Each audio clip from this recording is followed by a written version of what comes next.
Alex, Alticruz, Alex, Soma Q, blah, blah, blah, all of those things, right? Then at the end, Clutchbox, Alex, Alticruz, Clutchbox, Alex, Soma Q, and all of those things as well. That was Cartesian product. What was natural join? Natural join was given two relations. It would first find out the common attribute across those two relations and correlate them together to get a final value that has those common things. So that loan dot borrower ID equals borrower dot loan ID. Sorry, other way around. Borrower dot loan ID equals loan dot loan ID, and we were only selecting the tuples that were relevant to us, that have the same loan ID, right? A natural join does that on its own. So if you perform the bow tie operation, it would actually perform. So if we look at, let me go back a bit. So this was your natural join, right? So that bow tie operation here, and essentially, let me go back to the Cartesian product example. So a Cartesian product gets you all possible combinations. A natural join, on the other hand, gets you only those tuples that have the same value across two same name tuple attributes, right? Loan ID and loan ID. However, imagine the case where, for example, we have for 437, we have a 437, we have 421, we have 421, and things like that. But imagine a case where for a borrower.id, no, let's do this one. So for a loan relation, let's say that somehow someone accidentally deleted this particular tuple here, right? So if we did that, then remember what a natural join is. We can define a natural join in terms of a Cartesian product, right? So Cartesian product of borrower cross loan. So all possible combinations, select only those tuples from that relation that have the same borrower ID and loan ID, right? So forget about the branch name for now. That was another example, but we would only want to select those or filter out those rows that have the same loan ID for both of them, right? So that was natural join, right? So would that give you back the data that you just deleted? Exactly.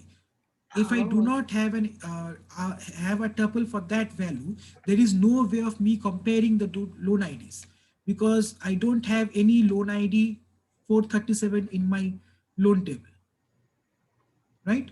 So that results in false because there is no loan ID for 437. So Anderson 437 gets removed from your natural join altogether. Right? So if you do that equation, Anderson L437 would be gone? Yes, this will not be there in your natural join. Okay. Right? So all the other yellow tuples are there, but the Anderson bit is not there. Oh. So similar problem with Clutchbox, right? If we perform natural join, we would want Clutchbox to be an entry in my natural join. But since there is nobody here who has yet to solve Clutchbox, Clutchbox is not going to be part of my join anymore. Okay. I would like to have an entry that would have Clutchbox with null or no person has completed this thing, but a natural join will not do that for me. Does that make sense? So if natural join won't do that, you're gonna use the aggregate function? No, we are going to use something called an outer join. Oh, outer join. Okay. Yes, so there are a bunch of outer joins that are defined. So mainly an outer join would handle missing information in one of our relations or both of our relations. So, so a missing information is usually represented by something like a null value. But remember that null value is not the same as that in C++. So for example, in C++, we can say is null equals to null, it ends up being true or false. But in databases, if we ask, is this null equals to this null, your database would just say, I don't know, right? So essentially you can think of that as another truth value. So true, false, I don't know, right? Okay. So when we are talking about outer joins, we are going to end up with relations that have some null values, right? So we are going to solve this by, as I said, I just did not give you an example yet, but essentially our relation would end up having a clutch box relation tuple with a null person name. Okay. So an outer join is now introducing null values in our system. So if we are introducing null values in our system, we also need to know how our database behaves in terms of null values, right? So we are going to have a discussion about that later. But essentially, we have three types of outer joins. We have a left outer join. So essentially, on the leftmost table, if there is an entry without any corresponding entry in my rightmost table, the leftmost entry is still there. The rightmost entry would have a null value. The other hand, we would have a right outer join, which is basically the other way around. The leftmost table and the rightmost table, if the rightmost table has an entry without a corresponding leftmost table entry, the leftmost table entry would now have a null value tuple there as So the puzzle list that has the clutch box will be well. Mhm. the right outer join because it's on the right. No, Oh no, wait, sorry. left outer join, right? So It's the left. Yeah. puzzle list, left outer join completed. Person list. Let me give you an Okay. example. We also have something called a full outer join. That basically means that for any of those two tables, there is not a corresponding value in the other table. For both of those, we would add a null value. So let's look at these two relations, and I'll just wrap it up with this thing.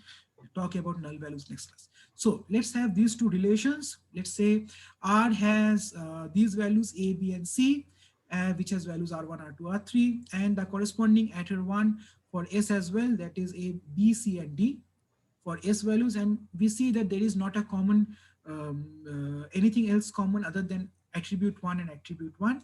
For relation R, we have attribute 2. For relation S, we have attribute 3, right? So if we perform a natural join, or since we are now talking about outer joins, nowadays it is also called an inner join, right?